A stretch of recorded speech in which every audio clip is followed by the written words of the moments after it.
Salut les gars, bienvenue dans cette nouvelle vidéo. Aujourd'hui on va parler du lycée. I got my head out the sunroof. I'm blasting our favorite tunes. I only got one thing on my mind. You got me stuck on the thought of you. You're making me feel brand new. You're more than a sunshine in my eyes. You got those. Déjà, si je fais cette vidéo, c'est d'une part pour toutes les personnes qui vont rentrer au lycée cette année. Parce que je sais que moi, quand j'allais rentrer en seconde, j'étais très enthousiaste. Et du coup, je cherchais un petit peu des vidéos, plein de trucs un petit peu pour un petit peu me préparer. J'ai fait aussi cette vidéo tout simplement pour garder des souvenirs. Parce que dans cette vidéo, je vais d'un côté parler du lycée en règle générale. Mais d'un autre côté, je vais aussi apporter mon expérience personnelle. Du coup, je parle pas plus. On va commencer la vidéo. J'espère qu'elle vous plaira. N'hésitez pas à me dire dans les commentaires. On commence. On va commencer par parler de la seconde. Donc moi, ma seconde, c'était de 2020 à 2021.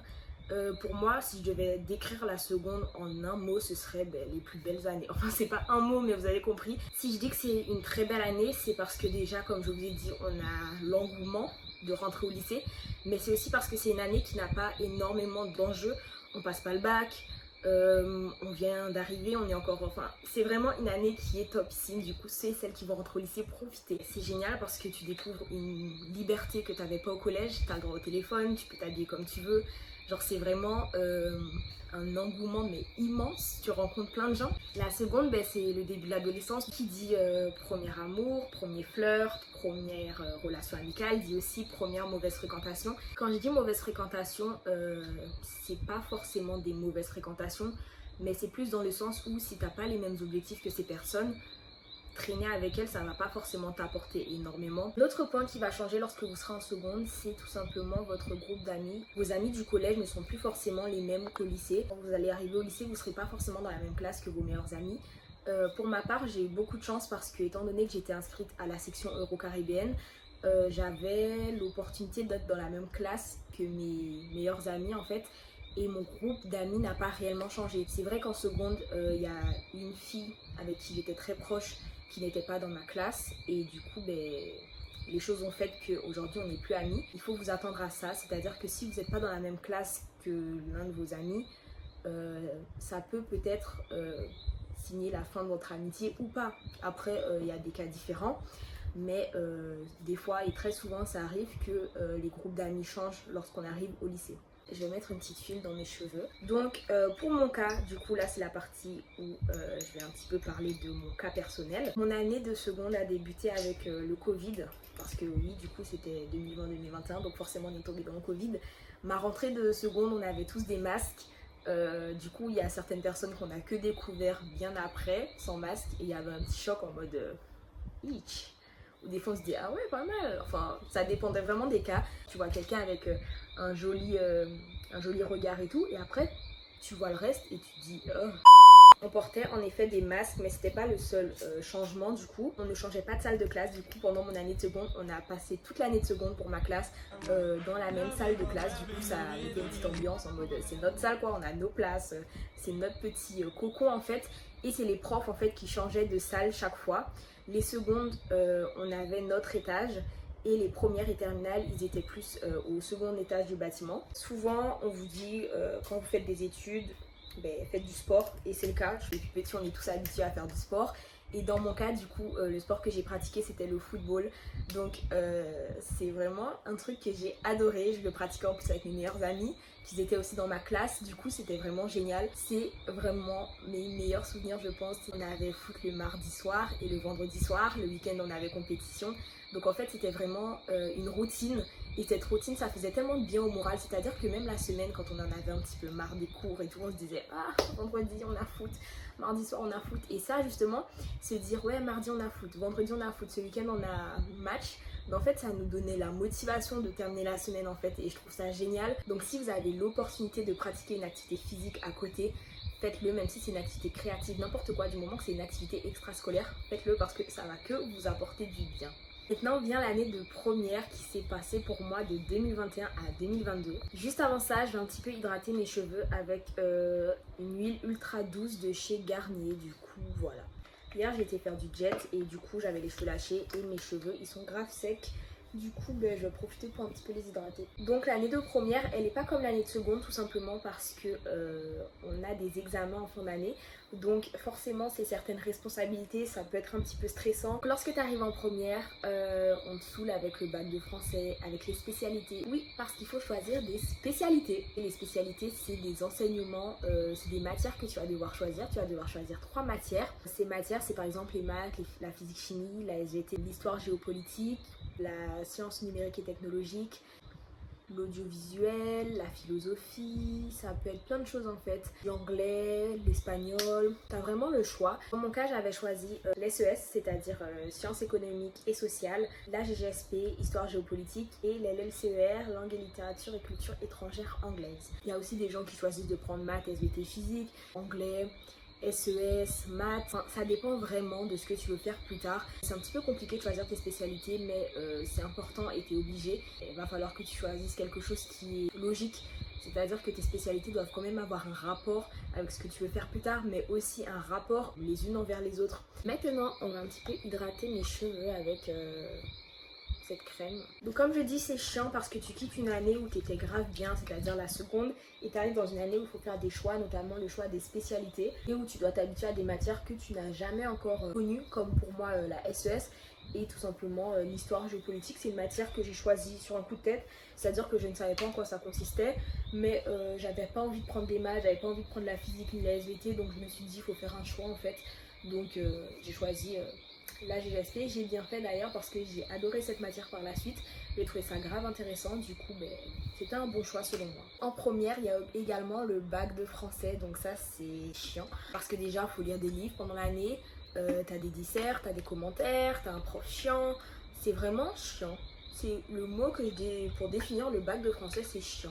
Dites-vous que moi qui ai passé le bac normal, c'est-à-dire le bac de terminale, et qui ai passé le bac de français, j'ai préféré passer le bac de terminale que le bac de français. Je ne vais pas vous pourrir votre idée de la première, mais c'est pas mon année favorite, je pense que vous l'avez compris. Donc dans mon cas, j'ai fait mes choix de spécialité que j'ai trouvé logique et que je n'ai pas forcément regretté par la suite. Concernant le français, écoutez, je me suis pas mal débrouillée parce qu'en fait pendant toute l'année j'ai pas aimé aller en français, j'ai détesté vraiment, et finalement j'ai eu 16 à l'écrit et 14 à l'oral. Du coup j'étais grave contente, genre j'étais même choquée, mais j'étais contente, genre chapeau quoi. Donc il faut savoir que pendant les années lycée on va vous saouler, on va vous rabâcher le bac, mais il n'y a pas que le bac, il y a aussi le code et le permis, et dans mon cas j'ai passé mon code en première. Et c'est ce que je vous conseillerais de faire parce qu'en terminale, dites-vous, vous n'aurez pas le temps de passer le code. Vous aurez juste envie de passer le permis et c'est tout. Parce que le code, il faut aller aux séances, il faut réviser chez soi et il faut le passer. Du coup, c'est chiant, ça peut être chiant, surtout si vous n'êtes pas doué. Moi, j'étais tellement contente de l'avoir passé en première. Durant mon année de terminale, j'étais en mode tranquillou. Dans mon lycée, ils ont organisé un truc. Et dans les lycées de Guadeloupe en fait, je sais pas si c'est comme ça en France, je crois pas qu'il y a ça en France. Je sais pas si j'ai des abonnés qui vivent en France, du coup n'hésitez pas à me dire si certains d'entre vous sont en France hexagonale. En tout cas dans mon lycée ils organisent quelque chose, c'est tout simplement une élection de Miss et Mister pour élire la Miss du lycée. Donc il y a une vidéo plus détaillée sur ma chaîne YouTube, du coup vous pouvez aller la regarder. Et enfin le lycée se clôture sur l'année de terminale. Donc pour ma part c'était de 2022 à 2023 et la terminale je dirais que c'est une année stressante. En fait il y a le bac déjà, les profs ils saoulent avec le bac. Étant donné que je veux pas vous pourrir le moral, je vais pas trop m'étaler sur la terminale et sur tout ce qui est Parcoursup, parce qu'en fait d'ici à ce que vous arriviez en terminale les choses auront énormément changé, il y a des réformes quasiment chaque année, donc ce qui a été le cas pour moi ne le sera pas forcément pour vous, que en gros vous allez devoir faire des choix pour votre avenir.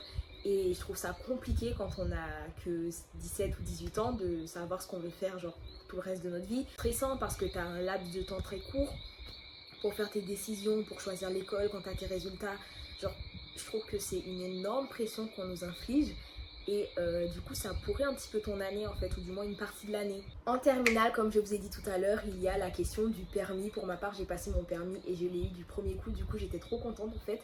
Et vu que je suis née le 1er janvier, j'ai pu conduire dès que j'ai eu mes 18 ans. Donc c'est vraiment génial. La terminale c'est vraiment une année de liberté parce que comme dit, pour certains vous avez 18 ans en terminale et donc vous allez pouvoir sortir. Si vous avez le permis vous allez pouvoir rouler, enfin c'est vraiment bien ce côté de liberté, etc.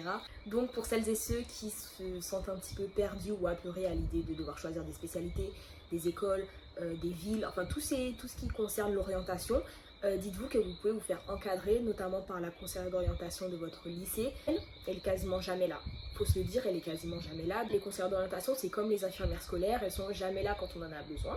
Et il y a également le CIO, ça peut vous aider parce qu'en fait le CIO c'est un sorte d'endroit où vous allez trouver plein de conseillères d'orientation. Il y en a un petit peu dans beaucoup de villes. Et donc il faut trouver le CIO le plus proche de chez vous. Vous prenez contact avec le CIO, vous prenez rendez-vous. Et vous allez tout simplement être avec une assistante qui va vous écouter, qui va vous faire des tests d'orientation pour savoir ce que vous aimez dans la vie. Et du coup, ça va un petit peu vous aider à savoir vers quel métier vous tournez. Pour ma part, ma mère, depuis la 3e, elle me force à y aller. Elle me force, genre elle me tient comme ça et elle me tient. Je rigole, mais genre elle m'a emmenée, je sais pas combien de fois au CIO, elle m'a emmenée, j'étais genre trop de fois, genre maman je t'en veux encore pour ça, sache-le, parce que je sais que tu regardes mes vidéos, je sais que tu verras cette vidéo, je sais que là actuellement tu souris en regardant cette vidéo, mais sache que je t'en veux de m'avoir emmené aussi souvent au CIO. C'est souvent parce que moi en plus pendant très longtemps je savais pas ce que je voulais faire plus tard, et donc parler d'orientation ça me gonflait en fait, genre rien que d'en parler ça m'énervait, et finalement c'est en allant au CIO que j'ai trouvé ce que j'allais faire plus tard. Je pense que j'oublie plein de trucs, genre je crois que la vidéo elle est pas totalement complète, je sais pas si elle est bien non plus, donc désolée, genre vraiment j'ai écrit des notes et tout, mais même ça je suis pas sûre que c'est bien, je sais pas si mes explications sont claires, donc désolée. Maintenant que je vous ai parlé de la seconde, de la première et de la terminale, je vais vous parler du lycée dans sa globalité et des choses que vous devez savoir avant d'y rentrer. Alors déjà de 1, enfin je vais pas faire de liste, mais déjà il faut savoir, si je vais faire une liste, Déjà de 1 en fait, le lycée, tu vas faire des amis et tu vas gagner des amis, il faut t'y faire à l'idée. De 2, je dirais que le lycée c'est la liberté. Pas énormément de liberté parce que tu vis encore chez papa et maman, mais tu as quand même plus de liberté qu'au collège, donc c'est un juste milieu qu'il faut savoir apprécier. La 3e chose que je dirais, c'est tout simplement que le lycée c'est aussi beaucoup de problèmes. Le lycée c'est un moment assez important de nos vies parce qu'en fait c'est l'adolescence, et pendant l'adolescence, en fait, on se crée, on se forge et on essaye au mieux possible de devenir la meilleure version de nous-mêmes. Et par là, forcément, passe la phase de la confiance en soi. C'est compliqué, je sais, même moi, j'ai pas encore totalement confiance en moi. T'essayes au mieux possible d'avoir confiance en toi, t'essayes de montrer, de refléter de la confiance en fait. Mais si t'as trop de confiance, les gens, ils vont ne pas t'aimer. C'est un fait. Je sais, c'est triste en fait. Mais c'est sûrement parce que les personnes que tu as en face de toi ne sont pas aussi matures que toi à ce moment-là de ta vie. Il y aura énormément de jalousie, mais principalement entre les filles. Je trouve ça con. C'est con, c'est vrai, mais c'est comme ça, donc autant que vous le sachiez dès maintenant. Le lycée pour moi c'était bien, mais bien avec mes amis. C'est-à-dire que si j'avais pas été entourée des personnes avec qui j'aurais été entourée, je pense que mes années de lycée n'auraient pas été les mêmes. Parce qu'il faut savoir que je ne suis pas quelqu'un qui est forcément énormément apprécié, et notamment au lycée parce que je sais pas, je me suis souvent demandé, mais je pense que j'ai ma réponse, je pense que c'est tout simplement déjà de la jalousie. Ensuite, pour la 5e chose, je te dirais de faire les choix que toi tu veux et non pas les choix que tes parents, que tes amis, que tes profs, que le principal. N'écoute pas les autres en fait, fais ce que toi tu veux, que ce soit pour les spécialités, que ce soit pour ton orientation. Si votre prof d'histoire vous dit ouais je te verrais bien prof d'histoire, ouais je te verrais bien faire ci, ne le faites pas. Si vous voulez faire je sais pas pilote, si vous voulez faire architecte et tout ça, faites ce que vous voulez et pas ce que vos profs, ce que vos amis, ce que vos parents veulent que vous fassiez. Donc voilà, je sais pas trop quoi dire. Je pense que je peux vous parler un petit peu de l'année prochaine du coup parce que vous êtes avec moi depuis la première. L'année prochaine j'ai décidé de partir en France pour continuer mes études parce que ce que je souhaite faire n'est pas proposé en Guadeloupe, donc ça me porte à quitter mon île. Je ne vais pas forcément dire quel type d'études je vais faire, je sais pas encore si j'ai envie d'en parler, donc je vais garder ça pour moi pour l'instant. Du coup, étant donné que je serai en hexagone, je compte bien sûr continuer les réseaux sociaux. Du moins je sais pas encore comment ça se passera, si j'aurai le moral à ça ou pas, mais en tout cas si j'ai le moral à faire des vidéos, à être joyeuse et à partager ma joie avec vous, comptez sur moi pour que je continue les vidéos. J'ai déjà quelques petites idées en tête de certaines vidéos que je pourrais faire. Du coup n'hésitez pas aussi à me dire dans les commentaires quel type de vidéo vous voulez me voir faire justement par rapport au fait que je parte en France. J'ai plein d'idées là en tête, j'ai plein de projets, on va dire ça, de vidéos. Du coup, j'espère vraiment que ça marchera et que je réussirai mes études aussi parce que bon, je pars en premier pour mes études. Je pense que je vais clôturer cette vidéo.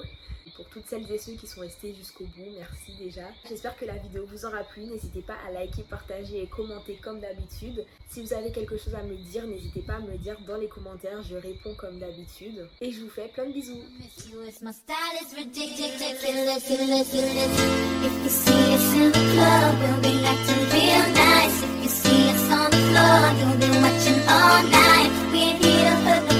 Give it to me, give it to me. Wanna see you work your body. Give it to me, give it to me, give it to me. Love.